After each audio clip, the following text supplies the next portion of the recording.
Assalomu alaykum. AQSh va Eron bir-biriga zarba yo'lladi. AQSh va Eron o'rtasidagi harbiy qarama-qarshilik yana kuchaydi. Tomonlar bir-birining harbiy obyektlariga zarba berganini ma'lum qildi.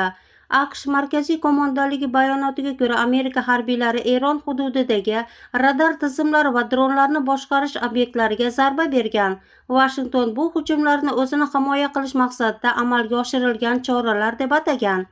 AQSh tomonidan ma'lum qilinishicha, Eron tomonidan xalqaro havo hududida uchayotgan Amerika droni urib tushirilgan. Shundan so'ng AQSh harbiylari G'oror hududi va Keshim orolida joylashgan bir qator harbiy obyektlarga zarba bergan. AQSh markaziy qo'mondonligining ta'kidlashicha, zarbalar davomida Eronning havo mudofaa tizimlari, dronlarni boshqarish markazi hamda mintaqadagi kemalar harakatiga tahdid solayotgan dronlar yo'q qilingan. Amerika tomoni operatsiyalar davomida harbiy xizmatchilar orasida talafot bo'lmaganini ma'lum qildi. Tehron esa AQSh hujumlariga javob qaytarganini bildirib o'tdi.